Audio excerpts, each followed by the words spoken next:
एक second, first post के सलाहकार संपादक कंसल्टिंग एडिटर मेरे साथ हैं। Okay, quickly Ajay. नहीं, हमें नहीं लगता है कि इस तरह का कोई चीज़ कोई वो होना चाहिए कि इसको कोई आप एकदम ही उसको हवा में उड़ा दें। सबसे बड़ी बात यह है कि राहुल मोदी जी के सामने एक अगर विकल्प के रूप में आप देखिए तो वो दिखाई दे रहे हैं। तो विकल्प पे बात होती है राजनीति में, ऐसा नहीं होता है कि उसको हम छोड़ देते हैं। वो एडमिनिस्ट्रेटिव पोस्ट पे अगर नहीं भी है उसके बाद भी बात होती है कि क्या ये अगर आएंगे तो क्या होगा जी। और इतने दिन का उनका लाइफ है, वो एमपी बहुत दिन से है, तो हमें नहीं लगता है कि उसमें कहीं कोई क्षमता में ऐतराज हो सकता है। राहुल गांधी सीरियस लीडर हैं और सीरियस ढंग से सामने आ रहे हैं जी। तो उसकी एनालिसिस अगर होती है तो उसमें हमें कोई ऐतराज दिखता नहीं है जी। मैं अब एक बड़े सवाल की तरफ जा रहा हूं कि पांच कारण जिनके चलते एनडीए के वोटर महागठबंधन से दूर हैं, उसमें आर्थिक विकास पहला है, दूसरा पीएम उम्मीदवार के तौर पर प्रधानमंत्री मोदी, विदेश में भारत की छवि बेहतर हुई है, ये तीसरा पॉइंट है। पहला आर्थिक विकास, दूसरा पीएम उम्मीदवार के तौर पर प्रधानमंत्री मोदी, तीसरा विदेश में भारत की छवि बेहतर हुई है, चौथा पिछले 4 साल का कामकाज और पार्टी की आइडियोलॉजी, पार्टी की विचारधारा, पांचवा पॉइंट इसलिए साथ में है। ओके, क्विकली रामकृपाल सिंह, आप एक बात कहना चाह रहे थे। जूही सिंह भी इंतजार कर रही है, समाजवादी पार्टी की प्रवक्ता। मैं केवल ये कहता हूं कि देखिए, एक फ्रेश ग्रेजुएट को कोई कंपनी अगर एक बड़ा लंबा, आजकल सुना है 36 लाख के पैकेज में ले जा रही है, तो ये होता है कि उसमें आप एक क्षमता देखते हैं। और राहुल जी सक्रिय राजनीति में हैं, उन्होंने पॉलिसी डिसीजंस लिए हैं 3 स्टेट में जिस पर उनको जीत मिली है। तो जब आप और खुद कहे हैं कि अगला प्रधानमंत्री मैं बन सकता हूं, तो जनता ये देखती है कि निर्णय लेने की क्षमता, जरूरी नहीं है कि हमेशा पास्ट टेंस पर किसी का होता हो, तो तब तो किसी को नौकरी नहीं मिल सकती बिना एक्सपीरियंस के। क्यों कॉलेजेस लिए जाते हैं? एक आप जब एक मोदी जी को चैलेंज कर रहे हैं और एक तस्वीर के रूप में उनका नाम उभर रहा है जी, जनता में है, तो जनता एक करती कि हाँ, इस व्यक्ति में ये निर्णय लेने की क्षमता है। कंपैरेटिवली कितना होगी कितना नहीं होगी वो एक आकलन करता है हर आदमी। तो इसमें कोई ऐसा नहीं है कि ये बिल्कुल गलत चीजें हुई हैं, वो ठीक है। ये हो सकता है कि एकदम उल्टा हो जाए, राहुल गांधी को ज्यादा लोग माने क्षमता वाला, परसेंटेज अलग हो सकती है, लेकिन ये आकलन किया जाता है कि इस व्यक्ति में क्षमता है, ये व्यक्ति देश के लिए अच्छा करेगा, कितना कर पाएगा नहीं कर पाएगा उसका आकलन करके वोट दिया। राजीव गांधी को कैसे वोट मिला था? 400 सीटें। उनका क्या एक्सपीरियंस था पॉलिटिक्स में? अच्छा पॉइंट है आपका। किस बात पे राजीव गांधी को 400 सीटें मिली थी भाई? तो जनता वोटर अगर देता है तो विश्वास देता है। और आपका सर्वे का है ट्रस्ट, भरोसा। अगर राहुल गांधी पर यह भरोसा है कि हाँ ये व्यक्ति कर लेगा, वो आप ये कह सकते हैं उनको कम वोट परसेंटेज मिला है, ज्यादा होना चाहिए, लेकिन भरोसा तो आदमी पर पवन खेड़ा कुछ रिस्पॉन्ड करना चाहते हैं, जूही सिंह भी कुछ कहना चाह रही है। पवन खेड़ा 25 सेकंड, फिर जूही सिंह 20 सेकंड आपके। Okay, Pawan Khera quickly respond to Ramkripal Singh and Ajay Singh ji. ये बड़ा, हाँ बिल्कुल, ये तो बड़े स्पेसिफिक प्रश्न थे। आप ये कह दीजिए कि राहुल गांधी या नरेंद्र मोदी कौन बेहतर प्रधानमंत्री होगा, चलिए समझ में आता है। You cannot compare apples with oranges कि ये नीति में, विदेश में, भ्रष्टाचार हटाने में, अरे कमाल कर रहे हैं आप। जो आदमी कभी प्रशासनिक पद पे नहीं रहा उसके बारे में ये स्पेसिफिक प्रश्न नहीं पूछे जा सकते। हमने भी सर्वे करवाए हैं, हम खुद सर्वे एजेंसी चलाते थे। क्या बात कर रहे हैं आप? अनसाइंटिफिक बात है ये। आप तुलना गलत है, मनमोहन सिंह जी से कर सकते हैं, अटल जी से कर सकते हैं, पर नरसिम्हा राव जी से कर सकते हैं, लेकिन तो पर रामकृपाल सिंह ने तो स्वर्गीय राजीव गांधी की भी बात करी, वो प्रधानमंत्री बने थे तो उनका भी प्रशासनिक अनुभव नहीं था। सर्वे की बात हो रही है जी, वोट की बात नहीं हो रही। सर्वे और वोट में बहुत अंतर होता है, आपको दिख जाएगा, मैं वो नहीं कह रहा हूं। प्रशासनिक अनुभव, आप स्पेसिफिक मुद्दों पर अगर आप प्रश्न पूछते हैं, ठीक है। जूही सिंह, नरेंद्र मोदी और राहुल गांधी की तुलना में नरेंद्र मोदी आगे हैं प्रधानमंत्री के उम्मीदवार को लेकर भी, और अगर हमने स्पेसिफिक कंपैरिजन करा उसको लेकर भी, और मायावती जो आपकी गठबंधन पार्टनर है वो 3% पे है। What is your take?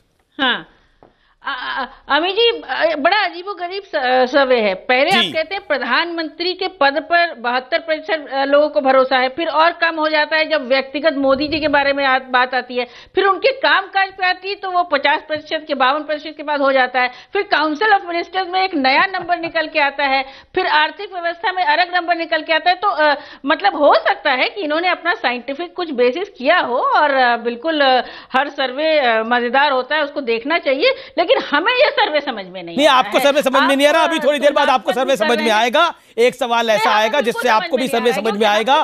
लेकिन पवन खेड़ा, ये बात क्षमता की है।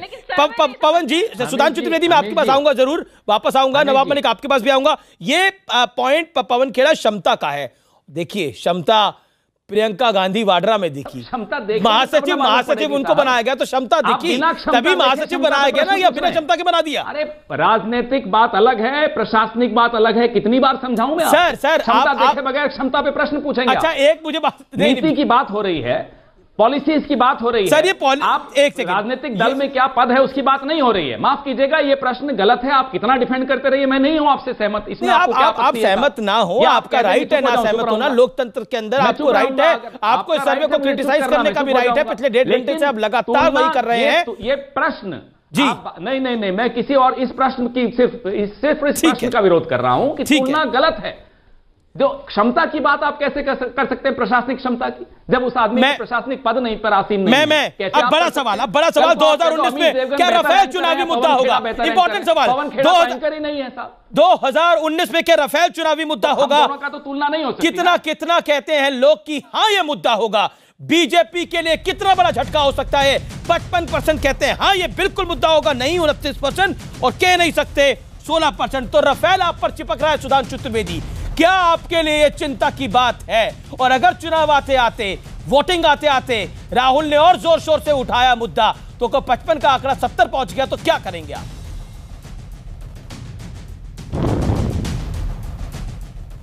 देखिए, हमारा यह मानना है कि राफेल के मुद्दे के ऊपर उत्तरोत्तर कांग्रेस के द्वारा लगाए गए आरोप जिस प्रकार से निराधार सिद्ध हुए हैं।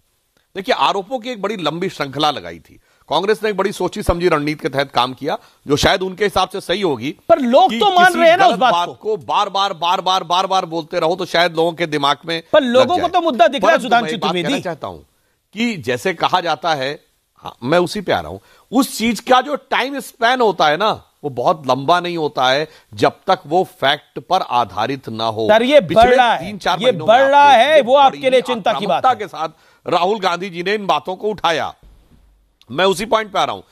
परंतु अब आप देखिए, जवाब भी पिछले 3-4 महीनों में आए हैं। भारत का रक्षा मंत्री गलत है, प्रधानमंत्री गलत है, फ्रांस का रक्षा मंत्री गलत है, फ्रांस का राष्ट्रपति गलत है, डेसोल्ट का सीईओ गलत है, सुप्रीम कोर्ट गलत है। तो अब वो चीज उतार की तरफ आएगी, ऐसा हमें पूर्णता विश्वास है। ठीक है, आप कह रहे हैं ये नहीं चल पाएगा, ये 55 से नीचे आएगा। हरिश्चंद्र श्री राहुल गांधी हैं जो बगैर आधार के निरंतर। पवन खेड़ा, राफेल पे आपको सफलता मिल रही है, जनता का ट्रस्ट वोट यही दिखा रहा है कि हां ये चुनावी मुद्दा बनेगा। 55% जनता ऐसा मानती है। अमीश जी, ये मुद्दा 55% से कहीं ज्यादा है। हमने सुधांशु जी की पार्टी से और विशेष तौर पे इनके 2 नेताओं से हमने एक बात सीखी, अमित शाह और नरेंद्र मोदी से। ये झूठ भी बड़ा तेज तेज बोलते हैं, ऊंची ऊंची आवाज में बोलते हैं, दोहरा कर बोलते हैं। तो हमने ये निर्णय लिया कि हम सच उतनी ही तेज या उससे भी ज्यादा तेज आवाज में बोलेंगे, उस सच को बार बार दोहराएंगे। इनको हम रक्षा मंत्री से प्रश्न पूछते हैं तो फ्रांस से जवाब आ जाता है, अरे हमको फ्रांस की सरकार नहीं है ऐसे कोई मतलब, हमें मतलब है अपनी सरकार से। सुप्रीम कोर्ट में झूठे हलफनामे दे देते हैं। जनता धीरे धीरे समझ में जनता को भी आ रहा है, जिस पार्टी ने, जिस सरकार ने सुप्रीम कोर्ट में झूठा हलफनामा दे दिया, एक नहीं 5-5 झूठ उस हलफनामे में, तो उस पर कोई कैसे भरोसा करेगा? ट्रस्ट की अगर आप बात करते हैं, राफेल मुद्दा इस सरकार के सबसे बड़ा धोखा राफेल मुद्दे में आपको दिखता है। बाकी नौकरियों पे तो दिखता ही है आपको, 2 करोड़ 15 लाख रुपए में भी दिखता है, सब में दिखता है। सुधांशु, आपको लग रहा है कि राफेल आपके लिए कमजोर कड़ी है या कमजोर कड़ी बन रही है जनता के बीच में? न लोकपाल बनाया। ठीक है, सुधांशु रिबट, मनोजीत मंडल में आपके पास आऊंगा। सुधांशु रिबट, अरे साहब पूरा तो बोलने दीजिए, सुधांशु रिबट तो कर देंगे, हमें पूरा तो बोलने नहीं देगा। मेरा ये मानना है, देखिए मेरा यह मानना है कि जो पवन खेड़ा जी ने कहा, अभी वो एक सेंटेंस सिर्फ घुमा ले गए कि वो सच को बोलना चाह रहे हैं। अरे भाई, सच तो इसमें है नहीं। मैं ये मानना चाहता हूं आपने प्रचार किया है, मैं कहता हूं आपने अच्छा प्रचार किया है, पर यह प्री मेच्योर पीक पर पहुंच गया है, यह समय से पहले शिखर पर पहुंच गया है। और जिसका आधार नहीं है, जिसके साथ तथ्य नहीं है, मुझे नहीं लगता है कि अगले 4 महीने आप उसका मोमेंटम बना के रख पाएंगे। वो यथार्थ के धरातल पर पूरी तरीके से राफेल का हवाई हमला क्रैश करने वाला है। और इस समय की बड़ी खबर, प्रणब मुखर्जी को भारत रत्न सम्मान मिलेगा, भूपेन हजारिका को भी भारत रत्न सम्मान मिलेगा। यह इस समय की बड़ी ब्रेकिंग है। नानाजी देशमुख को भी भारत रत्न सम्मान मिलेगा, यह इस समय की बड़ी खबर है। हम आपको बता देते हैं, प्रणब मुखर्जी जो कि कांग्रेस के कद्दावर नेता रहे, प्रेसिडेंट ऑफ इंडिया रहे, भूपेन हजारिका को भी भारत रत्न सम्मान मिलेगा। मैं रिएक्शन लेना चाहूंगा इसके ऊपर, यह बड़ी खबर है। रामकृपाल सिंह, नानाजी देशमुख को, प्रणब मुखर्जी को और भूपेन हजारिका को। प्रणब मुखर्जी को कांग्रेस के मुख्यमंत्री रहे, कांग्रेस के वित्त मंत्री रहे, मंत्री रहे और देश के राष्ट्रपति रहे। मैं समझता हूं कि बहुत अच्छा है और ये इसको मैं ये सरकार को, जो वर्तमान सरकार है, इस बात के लिए मैं स्वागत करता हूं कि कम से कम प्रणब दा को, जिन्होंने एक हमेशा वो कांग्रेस का एक बिल्कुल वो रहे, कर्तव्यनिष्ठ रहे, और उनको दिया है। बाकी ठीक है, बाकी और लोगों को। बढ़ता हूं आगे सर्वे की तरफ। ये बड़ी ब्रेकिंग स्टोरी थी, बतानी जरूरी है। भारत रत्न सम्मान इन 3 लोगों को दिया गया है, जो महत्वपूर्ण है बड़ा। मैं सीधा रुख करता हूं अगले सवाल की तरफ। 2019 में राम मंदिर चुनावी मुद्दा होगा, ऐसा हां कह रहे हैं 74%। ये बीजेपी के लिए चिंता की बात है या अच्छी बात है, इसका विश्लेषण हम करेंगे। नहीं, 26% राम मंदिर के लिए अध्यादेश आना चाहिए, ऐसा हां कह रहे हैं 75%, और नहीं कह रहे हैं 25%। तो ये हमारे सामने है। तो राम मंदिर के ऊपर भारतीय जनता पार्टी पर पब्लिक दबाव बना रही है इस सर्वे के साथ। सुधांशु त्रिवेदी, इस सर्वे की आप कई बातें मान रहे हैं, तो इसको भी हम मानना पड़ेगा। इसको झटका मानते हैं, इसको दबाव मानते हैं, परेशानी मानते हैं, क्या मानते हैं आप बताइए। देखिए, यह मुद्दा सिर्फ यह दर्शाता है कि श्री राम जन्मभूमि का विषय भारत के जन जन के मानस में उसी भाव की अभिव्यक्ति कर रहा जो हमारा स्टैंड है। मेरा विचार यह है, यदि एक प्रश्न और पूछ लिया गया होता कि किस पार्टी की प्रतिबद्धता आपको दिखाई पड़ रही है श्री राम जन्मभूमि के ऊपर, मेरे ख्याल से स्थिति और स्पष्ट हो जाएगी। मैं मानता हूं कि एक सकारात्मक संकेत है। समाज के भिन्न भिन्न वर्ग, आज शिया वक्फ बोर्ड से लेकर पिछले साल 300 मुस्लिम कार सेवक भी गए थे, और देखिए बदलाव का इतना बड़ा अंतर है कि वह पार्टियां जिनके प्रधानमंत्री के रूप में श्री नरसिम्हा राव ने कहा था हम तथाकथित मस्जिद बनवाएंगे, और मुलायम सिंह जी ने कहा था तथाकथित मस्जिद, आज कोई नहीं मस्जिद की बात करता है, बल्कि वह सब हमसे पूछते हैं कि आप कोर्ट का इंतजार करेंगे या अध्यादेश लाएंगे। तो मैं मानता हूं यह जो एक बड़ा बदलाव पिछली एक पीढ़ी में आया है श्री राम जन्मभूमि की स्वीकार्यता को लेकर, उसका यह एक संकेत है जो आपके सर्वेक्षण में दिखाई पड़ रहा है। जी, लेकिन आप इसको अपने अकॉर्डिंगली ट्विस्ट कर रहे हैं। लेकिन हमने तो बड़ा सीधा सवाल पूछा, क्या अध्यादेश आना चाहिए? तो जनता ने बोला 75% हाँ आना चाहिए। मनोजीत मंडल और नवाब मलिक इस पर कमेंट करना चाहते हैं। नवाब मलिक क्विकली, देन मनोजीत मंडल। देखिए, आपका सर्वे कितना कॉन्ट्रडिक्ट कर रहा है ये साफ दिख रहा है। अच्छा जी, पहले ओपनिंग रिमार्क में आपने कहा कि 85% लोग विकास मुद्दा चुनाव का बने ये कह रहे हैं, और अभी आपके 74% लोग मंदिर बता रहे हैं। तो कितना कॉन्ट्रडिक्ट नहीं सर, नहीं सर, स्पेसिफिक नहीं सर, आपका आंकलन गलत है। बिल्कुल नहीं, स्पेसिफिक सवाल पूछा गया। आपने ओपनिंग सर, ओपनिंग सवाल क्या था? आपने पहला ओपनिंग शुरू किया कि ओपनिंग सवाल में आपने कहा देश की 85% जनता चाह रही है कि देश में विकास मुद्दा बिल्कुल बने। सही कहा आपने। आज 74%। अब ये सवाल क्या था 2019 में, क्या राम मंदिर चुनावी मुद्दा होगा? स्पेसिफिक सवाल पूछा गया, जो मैं बोल रहा था कि नाली की गैस का साइंस दिखा रहे हो आप, तो वही सवाल पूछा गया। हमें लगता है कि आपका सर्वे कहीं ना कहीं ये मैनिपुलेटेड है, या हमें लगता है कि कोई माहौल बनाने वाला सर्वे है। आप अगर अपने पहले रिमार्क में कहते हैं कि 85% विकास को मुद्दा बनाना चाहते हैं, अभी 74% मंदिर पे आ गए, सुधांशु त्रिवेदी जवाब खड़े आप बताइए ना। सुधांशु त्रिवेदी बताइए ना कहां खड़े हैं। चलिए, आपकी जो विडंबना है उसका हल आपको नहीं मिल सकता, वो तो जनता के वोट के साथ ही मिलेगा। देखिए, नवाब मलिक साहब की, अरे मेरे भाई, आपने पहला सर्वे क्या दिखाया? पहला सर्वे दिखाया आपने विकास ये मुद्दा बनेगा। आपने कहा कि 85% देश की जनता विकास को मुद्दा बनाना चाहती है। अभी आपने फिर कंफ्यूज कर दिया देश को लाकर। सर, मुझे लगता है कंफ्यूज आप हो रहे हैं। वो सवाल था 2 ऑप्शंस के साथ, विकास या राम मंदिर। ये सवाल है क्या राम मंदिर पर अध्यादेश होना चाहिए? वो 75% ने बोला राम या देश की आस्था का विषय है, उसको आप कैसे मना कर सकते हैं? सर्वे करने वाले लोग कैसे मना कर सकते हैं? रॉन्ग जा रहे हैं लग रहा है। नहीं, आपको रॉन्ग राइट दिख रहा होगा, हम इस सर्वे के अकॉर्डिंग जा रहे हैं, और ये सर्वे इप्सॉस ने किया है। ठीक है, जनता 85% विकास को राजनीतिक मुद्दा बनाना चाहती है। फिर आप मंदिर पे ले आए, तो आप कहां खड़े हैं, सर्वे कहां खड़ा है? जी ठीक है, okay. Sudhanshu Trivedi 30 second, Sudhanshu Trivedi 30 second में जवाब दीजिए, फिर मनोजीत मंडल और फिर अजय सिंह। समस्या क्या है? अरे ये तो दबाव का मुद्दा है बीजेपी के ऊपर, बीजेपी दबाव में आ रही है इस मुद्दे के ऊपर, आप इसको कहीं और लेके जा रहे हैं। मैं जवाब दे रहा हूं अमीश जी, मैं जवाब दे रहा हूं। देखिए नवाब मलिक साहब भारतीय राजनीति की उस जमात के उस मानसिकता से ग्रसित हो गए हैं कि जहां उनको लगता है राम मंदिर और विकास में कोई मतभेद है।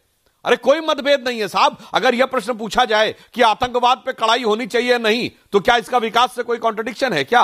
भ्रष्टाचार पे कड़ाई होनी चाहिए नहीं, विकास के कॉन्ट्रडिक्शन है क्या? ये तो इसका अर्थ क्या हुआ? नवाब मलिक ने इन सब पे सवाल खड़ा करके आपको एस्केप रूट दे दिया, आपके ऊपर ऑर्डिनेंस का दबाव है, प्रधानमंत्री मना कर चुके हैं। ठीक है, ओके। अजय सिंह, अजय सिंह इसका और इस देश में आप जब ओपनिंग डिबेट आप देखेंगे तो पहला सवाल विकास को लेकर मैंने वो सवाल बोला, मैं अपने सर्वे में दोनों सवाल दिखा रहा हूं तो कॉन्ट्रोडिक्ट कर रहा हूं अपने आप को। कमाल की बात है सर, इतना ट्रांसपेरेंट सर्वे है ये, इतने ज्यादा लोगों का ये सर्वे है कि अगर इस सर्वे में भी आपको भरोसा है तो मुझे नहीं लगता कि आपको किस सर्वे में भरोसा होगा। तो 2-4 हजार वाले कई सर्वे हो रहे हैं, उन पे भरोसा करिए आप। Okay okay Ajay Singh, there is a contradiction. Okay I will put it that way tonight, there is a contradiction और there is a pressure on Bharatiya Janata Party over issue of Ram Mandir. एक तो आपको जो हमें समझ में आता है उसमें डेवलपमेंट और टेम्पल, इसको लोग अलग अलग नहीं देख रहे हैं। टेम्पल एक अलग है जो कि लोगों के इमोशंस के साथ है, डेवलपमेंट एक अलग इशू है। तो डेवलपमेंट और टेम्पल ऐसा नहीं है कि डेवलपमेंट जो चाहता है वो ये नहीं चाहता है, तो इसको सेपरेट करके देखना शायद उचित नहीं होगा। एक तो ये है, और दूसरा हमें लगता है कि जो आपने कहा कि ये ऑर्डिनेंस के थ्रू, तो ऑर्डिनेंस का दबाव होगा, लेकिन हमें ये नहीं लगता है कि ये इशू जो है ना ये वोट में बहुत असर करेगा। ओके जी, ओके ओके, वोट पे इशू नहीं पड़ेगा लेकिन दबाव है। और आपने बिल्कुल सही बात बोला कि जो वो सवाल था जिस सवाल पर नवाब मलिक बहुत ज्यादा हाय तौबा मचा रहे थे, वो था बंटवारे की सियासत। राम मंदिर को अब बंटवारे की सियासत नहीं मान सकते, वो एक आस्था का विषय है। That is also a point we need to understand. Ram Mandir is not बंटवारे की सियासत, इट इज वो एक आस्था का विषय है, वो इस देश की आस्था का विषय है। मुसलमान भी उसे इमाम हिंद कहते हैं, भगवान राम को, मर्यादा पुरुषोत्तम भगवान राम को। मैं रुक करना चाहता हूं इसके ऊपर मनोजीत मंडल का। Manojit Mandal, your take on this, on Ram Mandir, then पवन खेरा। देखिए राम मंदिर के बारे में तो जे मेरे बहुत काबिल दोस्त एनसीपी ने बहुत अच्छा कहा कि सर्वे में कुछ कंफ्यूजन जरूर घुस गया है पूरा। हालांकि पूरा सर्वे में कुछ कंफ्यूजन है, कुछ जगह में तो 100% से ज़्यादा भी हो गए हैं। इधर भी 60% है, उधर भी 70% है। इस तरह का कुछ 100% से भी ज़्यादा हो गया। तो मुझे लगता है कंफ्यूजन जरूर है। लेकिन एक बात मैं वो प्रधानमंत्री के बारे में एक बात मैं जरूर कहना चाहूँगा कि तुलनामूलक अगर आप आलोचना करोगे तो मोदी के साथ राहुल जी की कैसे तुलना होगी? राहुल जी तो बहुत छोटे हैं उम्र में, राहुल जी तो बहुत बाद में पॉलिटिक्स में आई है। लेकिन मोदी के साथ दूसरों के अगर तुलना करोगे, 2002 से पहले मोदी साहब को कोई पहचानता नहीं था इस देश में। वो गुजरात राइट जब हुआ था तब भी उन्होंने in the national political discourse में उनका नाम आलोचित हुआ था। आप इतिहास में देखिए, सुधांशु कुछ कहना चाह रहे हैं? इसके पहले वो आडवाणी जी के पीछे पीछे घूमते थे। ठीक है, सुधांशु के पहले तो उनको कोई प्रधानमंत्री का कोई दावेदार भी नहीं थे। वो आडवाणी साहब के पीछे पीछे रहते थे। हम भी देखा 92 में उन आडवाणी साहब के गड्डी में थे, आडवाणी साहब के पीछे थे। जब वो राम मंदिर के बारे में आप कुछ अच्छा पूछा है, राम मंदिर के बारे में जब वो आप, अरे सर अडवाणी जी के पीछे ही थे, हेलीकॉप्टर लैंडिंग थोड़ी है। ठीक है, रुकिए ना, जवाब सुनिए। सुधांशु त्रिवेदी रुकिए। सुधांशु त्रिवेदी सर अभी ये सर्वे पे बात हो रही है तो speech specific. Okay, I can understand your hate towards Narendra Modi, but still देखिए मनोजीत मंडल जी ने जो बात बोला उनकी बात में मैं संशोधन कर दूं कि श्री नरेंद्र मोदी 1990 में भारतीय जनता पार्टी के राष्ट्रीय सचिव बन गए थे और वो 1995-96 में ही भारतीय जनता पार्टी के महामंत्री बन गए। चलिए मैं डिबेट इसी डायरेक्शन में जा रही है। ये नरेंद्र मोदी पर ये नरेंद्र मोदी का राइज कैसे हुआ और फॉल कैसे हुआ उस पर डिबेट नहीं है, ये डिबेट सर्वे के ऊपर है। सॉस का राम मंदिर के ऊपर मैं आऊंगा, लेकिन उत्तर प्रदेश कानून व्यवस्था के मुद्दे पर किस पर आप ज्यादा ट्रस्ट करते हैं?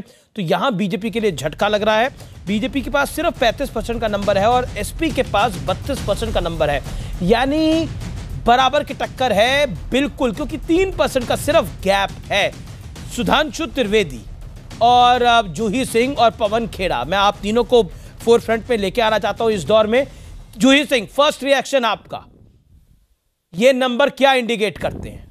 हम अमीर जी, हम चुनाव जीतेंगे और बीजेपी का नंबर जो है ये हाईली इन्फ्लेटेड है और सर्वे कंफ्यूज्ड है।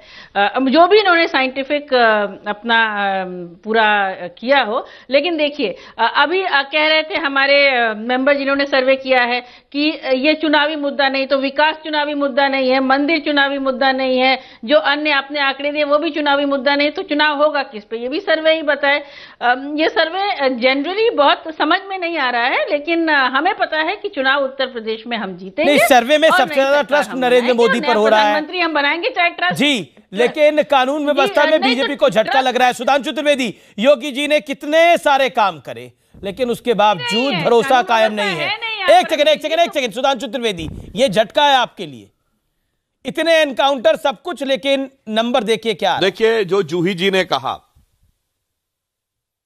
देखिए जो जूही जी ने कहा कि उनको कॉन्फिडेंस है, कंफ्यूजन नहीं है, बहुत स्पष्ट सी बात है। भय और भ्रम किसमें नजर आ रहा है? सपा बसपा जैसे चिर प्रतिद्वंदी एक होकर खड़े हो गए और फिर उसके बाद सर्वे में भी जो आपने कंफ्यूजन की बात कही, आप बताइए मध्य प्रदेश में ये लोग साथ हैं, बिल्कुल स्ट्रेट मध्य प्रदेश में ये साथ हैं जी, और झांसी में इंटर करते ही खिलाफ है, ये छपरा में साथ है, बलिया में इंटर करते ही खिलाफ है। तो कंफ्यूजन जो है वो सर्वे नहीं देखे, नहीं मैं राजनीति में है। और मैं एक और बात कहना चाहूंगा, नहीं मैं सर्वे पर बोल रहा हूँ, जूही जी मेरी बात पूरी होने दीजिए। अरे साहब, अभी तो ये सर्वे केवल घोषणा हुई है ना गठबंधन की, तो ये सर्वेक्षण जिस कालखंड का है, अरे भाई जूही जी मैं उसी को बोल रहा हूँ, मुझे बोलने दीजिए। आप अपने टर्न पे बोलिएगा। मध्य प्रदेश अरे मैं बोल तो रहा हूँ भाई, मुझे जवाब तो देने दीजिए। देखिए उनके पक्ष में ये नंबर आ रहा है, इसीलिए सुधांशु ये झटका मानते नहीं मानते आप? सुधांशु ये झटका मानते नहीं मानते? दतिया में कांग्रेस साथ है, झांसी में साथ नहीं है, आरा में कांग्रेस साथ है, बलिया में साथ नहीं। अब मैं आ रहा हूँ, जिस कालखंड का सर्वेक्षण है अमीर जी, वो कालखंड वो है जब इनका गठबंधन अनाउंस हुआ है जी। अभी हनीमून पीरियड है, सिर्फ अनाउंस हुआ है, न सीटों का बंटवारा हुआ है, न जमीन पे गया है। आप देखिएगा नहीं, ये उस गठबंधन के पहले का सर्वे है, ये उस गठबंधन के पहले का सर्वे है, इसलिए समाजवादी पार्टी स्पेसिफिक है, इसीलिए समाजवादी पार्टी स्पेसिफिक है। सपा ने कांग्रेस से गठबंधन किया था, ठीक है। क्या पवन खेड़ा जितना उनको दोनों को मिला के मिला था इससे पहले। क्या गठबंधन? पवन देखिए, 40 का गठबंधन बताइए ना। महामजदूर का गठबंधन है, आपको तो रोज आप। अरे परेशानी उनको है जिन्होंने गठबंधन किया है जी हमारे खिलाफ। अच्छा, जूही सिंह, पवन खेड़ा को आने दीजिए। सुधांशु त्रिवेदी, एक सेकंड, पवन खेड़ा, उत्तर प्रदेश का नंबर आपके सामने है, राम मंदिर के ऊपर ऑर्डिनेंस का दबाव है सरकार के ऊपर, what is your take? Bharat के नेताओं ने एक दूसरे के खिलाफ अपशब्दों का प्रयोग किया है कई बार। अच्छा ठीक है, परंतु किसी महिला नेता के लिए गुंडी शब्द का प्रयोग समाजवादी पार्टी के तत्कालीन प्रदेश अध्यक्ष रामचरण दास ने राष्ट्रीय ब्रॉडकास्टर दूरदर्शन पे अक्टूबर 1996 में किया है। आर्काइव्स में निकलवा के देख लीजिएगा। तो इतने शानदार विशेषणों से विभूषित। अच्छा ठीक है, बहस उन मुद्दों पर नहीं है। मैं पवन खेड़ा को मुझे ऑडियो डाउन करना पड़ेगा। जूही सिंह और सुधांशु त्रिवेदी, मुझे पवन खेड़ा के पास जाना है। सवाल देखिए, आप शब्द और राजनीतिक मर्यादा को गिराने में आप सबसे आगे हैं और आपको इसमें कोई कोताही भी नहीं है। जूही सिंह जान से मारने की धमकी के मुकदमे अभी चल रहे हैं कि नहीं सभा? Pawan Khera on screen, no one else. Pawan Khera on screen, okay. Pawan Khera on screen. मेरा निवेदन है, आप दोनों से आप शांत हो जाए। जूही सिंह कृपया करके, 3-4 मिनट हो गए मैडम, अब हो गया। पवन खेड़ा के पास मुझे जाने दीजिए। पवन खेड़ा, राम मंदिर के ऊपर जो सवाल आया वो सरकार के ऊपर दबाव है, और उत्तर प्रदेश का सवाल भी जवाब भी आपने सुना। क्या आपको लगता है ये दोनों मिलाकर उत्तर प्रदेश में बीजेपी के लिए दबाव हो सकता है बड़ा? जो आंसर आ रहे हैं अमीश जी, दो तरह के जी 31% इनका वोट शेयर रहा 2014 में। एक कैटेगरी वो थी जिन्होंने इनको गलती से विकास पुरुष मान के वोट दिया मोदी जी को, तथाकथित गुजरात मॉडल को देखकर जो कहीं नहीं दिखता। दूसरी कैटेगरी वो थी जिन्होंने हिंदू हृदय सम्राट मानकर इनको वोट दिया। आज दोनों ही कैटेगरीज अपने आप को ठगा हुआ महसूस करती हैं। राम मंदिर पे इन पे दबाव है, जाहिर सी बात है। 25 साल से आप किसी को मूर्ख बनाते रहो, हर मैनिफेस्टो में मूर्ख बनाओ कि आप अब की बार मंदिर बन जाएगा, तो ठगा हुआ महसूस कर ही रहे हैं। दबाव होना है इन पर, क्यों नहीं होगा। उसी तरह से नौकरियों को जिनके वादे किए वो भी ठगा हुआ महसूस कर रहे हैं। कानून व्यवस्था, उत्तर प्रदेश योगी आदित्यनाथ, अजय सिंह उर्फ अजय सिंह बिश्त ने वही मॉडल अपनाने की कोशिश की। एनकाउंटर राज शुरू कर दो, तो हो सकता है गुजरात मॉडल को ओवरटेक करके उत्तर प्रदेश मॉडल ले आएंगे। ये तो ध्वस्त हो गया, क्योंकि एनकाउंटर राज जो चल रहा है वहां आम आदमी कैसे मारा जा रहा है, महिलाओं की क्या हालत हो रखी है। तो चारों तरफ से इन पर अब हमला वोटर करने को तैयार बैठा है। जैसा कि मैंने आपको कहा, हर क्षेत्र में, लेकिन उसके बावजूद पवन खेड़ा, उसके बावजूद नरेंद्र मोदी पर एक ट्रस्ट फैक्टर है। सर्वे पे तो नहीं टिप्पणी करूंगा। प्रधानमंत्री के पद के ऊपर भी एक बड़ा ट्रस्ट फैक्टर है। इन तमाम सवालों के बाद पे तो मैं भी ट्रस्ट करूंगा, आप भी करेंगे। नहीं, मैं भी ट्रस्ट करता हूं, आप भी ट्रस्ट करते हैं प्रधानमंत्री के पद पर। उस पद पर जो आसीन है व्यक्ति, माफ करना, मैं इस सर्वे से बिल्कुल सहमत नहीं हूं। उस पर ट्रस्ट खत्म हो चुका जनता है। ने उसी दिन खत्म हो गया जिस दिन अमित शाह ने बाहर आकर बोला कि जुमला किंग जुमला था। जब अमित शाह आकर कहते नहीं वो तो चुनावी जुमला था। मैं अगले नंबर्स की तरफ बढ़ रहा हूं, लगभग आखिरी नंबर है। जी, लेकिन हमने स्पेसिफिक प्रधानमंत्री मोदी की योजनाओं की कितनी रेटिंग है उस पर सवाल पूछा, और सीधा पूछा अच्छी है बुरी है। मैं आपको बताना चाहता हूं कि स्वच्छ भारत अभियान, उसको कितना लोग अच्छा मानते हैं। 74% यानी 74%, ये बड़ा आंकड़ा है। बुरी मानते हैं 21%। काले धन पर जो नरेंद्र मोदी का शिकंजा है, पहले दिन से SIT बनाई गई, उस पर 68.7% लोग कहते हैं ये अच्छा काम है, 26% कहते हैं ये बुरा काम है। जनधन योजना 68.5% अच्छा मानते हैं, आंकड़ा आपके सामने है। 25.1% बुरा मानते हैं। उज्ज्वला योजना 68.6% अच्छा मानते हैं, 24.5% बुरा मानते हैं। सर्जिकल स्ट्राइक, जिस पर काफी सारे सवाल खड़े हुए, इसको लगभग 68% लोग अच्छा मानते हैं और 22% लोग बुरा भी मानते हैं। हो सकता है जो इस पे पॉलिटिक्स खेली गई उसकी वजह से ये बुरा मान रहे हो, क्योंकि ये आंकड़ा बड़ा है सर्जिकल स्ट्राइक जैसे मुद्दे के ऊपर।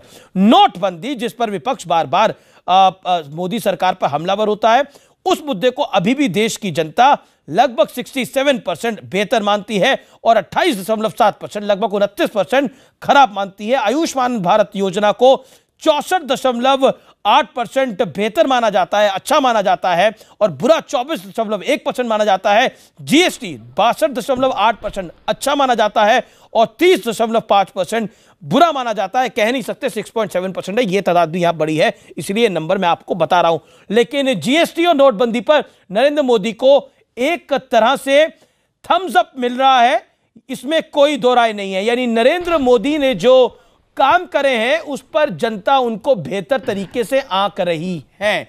ओके, रामकृपाल सिंह, जितने भी आपने इसमें जो चीजें गिनाई है, स्वच्छ भारत अभियान 8 सारी, उसमें अगर सबसे उस पर कम परसेंटेज मिल रहा है तो GST पर मोदी के फेवर में है, कम परसेंटेज है। जी। बाकी पे ज्यादा है। देखिए, इसमें 30% लोग हैं जो कहते हैं इसको बुरा है, जी। और सिर्फ 62% कर रहे हैं।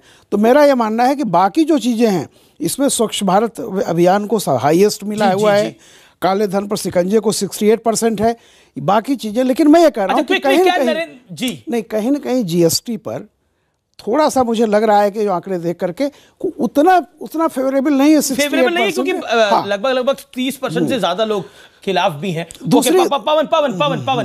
पवन, अब देखिए, हम पॉलिसीज की डायरेक्टली हमने बात करी जो नरेंद्र मोदी ने लागू करा, उसमें लगभग एक बड़ा थम्स अप है। What is your view on this, Pawan Khera? Specific policies की बात करें जो प्रधानमंत्री मोदी ने करा, तो कहीं ना कहीं एक ट्रस्ट फैक्टर है। जी, आप बिल्कुल सर्वे जिन्होंने किया वो अपने सर्वे को बिल्कुल डिफेंड करेंगे, इसमें कोई शक की बात नहीं। मैं आपको सिर्फ एक बात बताना चाहता हूं। नोटबंदी को ले लीजिए आप। नोटबंदी के तुरंत बाद कुछ लोगों को, काफी लोगों को भरोसा था कि शायद ये अच्छा काम किया। आपने वो नतीजे भी देखे, उत्तर प्रदेश के चुनावी नतीजों को ही मान लेते हैं, चलिए 325 सीटें ले गए। धीरे धीरे नोटबंदी के दुष्प्रभाव लोगों को महसूस होने लगे, और जो वादे किए थे कि नोटबंदी से काला धन हट जाएगा, आतंकवाद खत्म हो जाएगा, नक्सलवाद खत्म हो जाएगा, इत्यादि इत्यादि, वो बिल्कुल चूर चूर हो गए। उसके बाद आपने देखा भी पिछले साल के चुनावों में क्या उसका प्रभाव, क्योंकि उन चुनावों में हमने नोटबंदी का मुद्दा हर बार प्रचार में उठाया और उसको लोगों ने सराहा। उन्होंने कहा बिल्कुल सही बोल रहे हैं आप, नोटबंदी से बड़ा अपराध और कोई नहीं था इस सरकार का, और कई अपराध हैं लेकिन नोटबंदी उसमें सबसे बड़ा था। इसलिए मैं इस सर्वे को फिर से एक प्रश्न चिन्ह लगाता हूं। आप आयुष्मान भारत की बात हो सकता है आपका सोचना जो हो वो सोचना समाप्त हो जाने दीजिए जी। आपको मैंने पूरा समय दिया, मौका कम मिल रहा है, मौका आपको भरपूर मिल रहा है। एक एक योजना की बात कर रहा हूं मैं बिल्कुल, आप एक एक योजना की बात करिए। देखिए नोटबंदी में हो सकता है आप जो बात कह रहे हैं, आपका व्यू 28% लोग रखते हो, 29% लोग रखते हो, लेकिन 66% को 67% को लगता है कि मोदी ने ठीक किया। जी, आप बार बार एक ही बात दोहराएं कि मोदी जी ने सब कुछ अच्छा किया, मैं मान लूंगा आपकी बात, मैं चुप भी हो जाऊंगा, लेकिन ये बात सुधांशु जी को बोलने दीजिए मेरी बात समाप्त होने के बाद। आप क्यों इसको डिफेंड कर रहे हैं, मुझे ये नहीं समझ में आ रहा। सुन लीजिए प्लीज। आयुष्मान भारत, प्रति मरीज 40 रुपए का इन्होंने आवंटन किया है। कहां से इसकी तारीफ हो रही, मुझे ये बता दीजिए। अभी 3 दिन पहले सरकार के आंकड़े आए, सिर्फ 15% लोग दूसरा सिलेंडर लेते हैं, 85% अब नहीं लेते क्योंकि महंगा पड़ रहा है। तो कैसे आपकी इन योजनाओं की लोग तारीफ कर रहे हैं, मैं इस सर्वे में बिल्कुल नहीं समझ पा रहा हूं।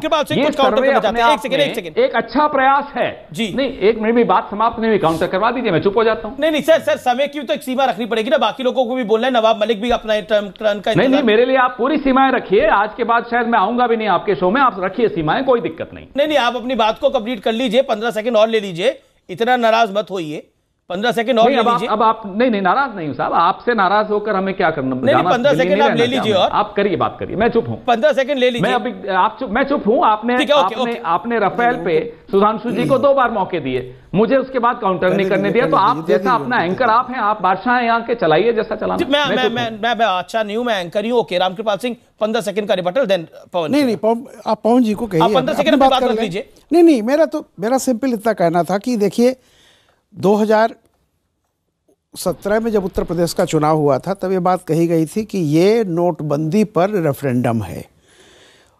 वो नवंबर में नोटबंदी हुई थी और मार्च में चुनाव हुआ है, तो काफी गैप रहा है जी। मैं ये नहीं कहता कि आज की तारीख में हो सकता है कि जनता को अब असलियत पता चल रही हो, ज्यादा नाराज हो गई हो, लेकिन उस समय जी नोटबंदी का कोई उत्तर प्रदेश में असर नहीं था। ठीक। इसमें इसलिए कहना कि नोटबंदी पर रेफरेंडम, खुद कांग्रेस ने ये सब बातें उठाई थी, सारे लोगों ने कहा था। Okay, let Pawan make his point. Pawan Khera, you have 50 seconds, make your point. हमें ji Pawan Khera 50 second, you have, make your point. आप मेक इन इंडिया को ले लीजिए, मेक इन इंडिया को ले लीजिए। मेक इन इंडिया का लोगो जिनीवा में बना हुआ है, ये आप लोग नहीं बताएंगे, ये हम लोग अपनी खोजी पत्रकारिता भी अब हमें ही करनी पड़ती है, क्योंकि आप लोगों ने करनी बंद कर दी। तो आप मई में जब सारे नतीजे आ जाएंगे अमीश देवगन जी, मैं आपको इसी चैनल पे इस सर्वे के लिए 1-2 शब्द कहूंगा, वेल ट्राइड, और 4 शब्द और कहूंगा, बेटर लक नेक्स्ट टाइम। ये सर्वे मोदी जी के बारे में परसेप्शन ठीक करने का एक प्रयास है, वो ठीक नहीं हो पाएगी इस सर्वे से। माफी चाहता हूं, मैं बिल्कुल असहमत हूं इस सर्वे से। नहीं, बिल्कुल आप असहमत होंगे, लेकिन 35,000 लोगों ने इस पर अपनी राय दी है। नवाब मलिक 10 सेकंड में आपको देता हूं अपनी बात रखने के लिए। नवाब मलिक 10 सेकंड। देखिए 30,000 करोड़ की ब्रांडिंग केंद्र सरकार, राज्य सरकारों के पैसे, भारतीय जनता पार्टी के पैसे से ब्रांडिंग 30,000 करोड़ से की गई, और आंकड़े तो ये ब्रांडिंग के मुताबिक नहीं आए। चलिए, आपको ब्रांडिंग एक्सरसाइज लग रही है, बहुत बहुत शुक्रिया, लेकिन ये पूरा सर्वे आप फर्स्ट पोस्ट के कल के अखबार में पढ़ सकते हैं। इप्सॉस ने ये सर्वे किया है, तो जरूर पढ़िएगा फर्स्ट पोस्ट के इस अखबार में। नमस्कार, फिलहाल इस खास पेशकश में इतना ही।